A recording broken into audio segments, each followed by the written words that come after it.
રીબડાના અનુરુદ્ધસિંહ જાડેજા લાંબા સમયથી અમિત કૂટ કેસમાં ફરાર છે, પરંતુ રીબડામાં અનુરુદ્ધસિંહ ન હોવા છતાં તેમના પુત્ર સત્યજીતસિંહ જાડેજાએ પરિવારનો દબદબો જાળવીને રાખ્યો છે અને રીબડા ગ્રામ પંચાયતની પેટા ચૂંટણીમાં આજે રક્ષિત કૂટ સામે અનુરુદ્ધસિંહ જાડેજાના પુત્રની જીત થઈ છે।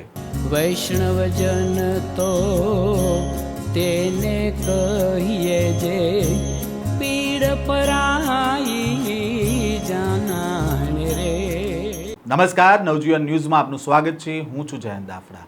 ગોંડલનું રીબડા અમિત કૂટ આત્મહત્યા કેસ પછી સતત ચર્ચામાં છે અને અમિત કૂટ કેસમાં અનુરુદ્ધસિંહ જાડેજા અને તેમના દીકરા રાજદીપસિંહ જાડેજાનું નામ આવતા જ બંને રીબડા ગામ છોડીને ફરાર થઈ ગયા છે, પરંતુ ગ્રામ પંચાયતના પરિણામની આજે ગણતરી શરૂ થઈ અને અનુરુદ્ધસિંહ ભલે રીબડામાં ન હોય, પરંતુ તેમનો દબદબો યથાવત જોવા મળ્યો અને તેમના પુત્ર સત્યજીતસિંહે દબદબો આ જાળવી રાખ્યો છે। ગોંડલના રીબડા ગામના વોર્ડ નંબર 8ની પેટા ચૂંટણી યોજાઈ હતી, જેમાં પૂર્વ ધારાસભ્ય મહિપતસિંહ જાડેજાના અવસાનથી આ સીટ ખાલી થઈ હતી। જો કે આ સીટ પરથી તેમના પૌત્ર સત્યજીતસિંહ જાડેજાએ દાવેદારી કરી હતી અને તેમની સામે રક્ષિત કૂટે દાવેદારી કરી હતી। જો કે આજે પરિણામ જાહેર થતાં સ્વર્ગસ્થ મહિપતસિંહ જાડેજાના પૌત્ર સત્યજીતસિંહ જાડેજા વિજેતા જાહેર થયા છે અને સત્યજીતસિંહ જાડેજાને 111 મત મળ્યા, જ્યારે રક્ષિત કૂટને 37 મત મળ્યા હતા અને સત્યજીતસિંહ જાડેજાની જીત થતાં તેમના સમર્થકોએ ઉજવણી શરૂ કરી હતી। વિજેતા જાહેર થાય છે, ખૂબ ખૂબ અભિનંદન। સાથે હવે બાંદ્રા 2 ની ગણતરી પણ ઉમેદવાર અને હારેલા ઉમેદવાર બંને સાથે જોડાઈને આપણા ગામ તરફ પ્રયાણ કરીશું।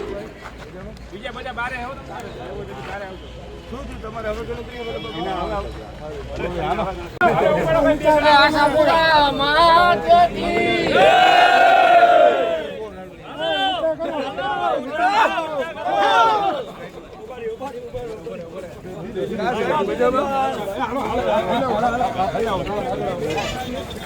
ગુજરાતની ગ્રામ પંચાયતો માટે 22 જૂને યોજાયેલી ચૂંટણીનું આજે પરિણામ છે। સવારથી 9 વાગ્યાથી ચુસ્ત પોલીસ બંદોબસ્ત વચ્ચે મતગણતરી શરૂ થઈ છે અને સરપંચ પદના ઉમેદવાર અને વોર્ડના સભ્યોની જીતની ઠેર ઠેર ઉજવણી પણ કરવામાં આવી રહી છે અને જીતની ખુશીમાં ભાવુક દ્રશ્યો પણ સામે આવી રહ્યા છે। જીતનું ખુશીમાં સમર્થકો છે તે ગુલાલ અને નોટો ઉડાવી રહ્યા છે। રાજ્યમાં કુલ 8,326 ગ્રામ પંચાયતની ચૂંટણી થવાની હતી, જેમાંથી 4,564 ગ્રામ પંચાયતમાં સામાન્ય ચૂંટણી અને 3,524 ગ્રામ પંચાયતમાં પેટા ચૂંટણી થઈ હતી અને સામાન્ય ચૂંટણી હેઠળની 4,564માંથી 751 ગ્રામ પંચાયતો સમરસ થઈ હતી અને ત્યારબાદની 3,541માંથી 272 ગ્રામ પંચાયતમાં બેઠકો જે હતી તે બિનહરીફ થવાના કારણે અથવા તો ઉમેદવારી ન નોંધાવવાના કારણે બેઠકો ખાલી રહેવાથી ચૂંટણી નહોતી થઈ। હાલ તો આજે ગ્રામ પંચાયતની ચૂંટણીના જે પરિણામો જાહેર થઈ રહ્યા છે તેમાં રીબડા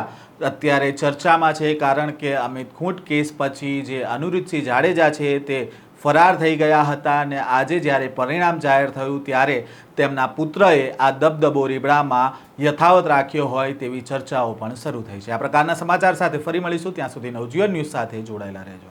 વૈષ્ણવજન તો તેને કહીએ જે પીડ પરાઈ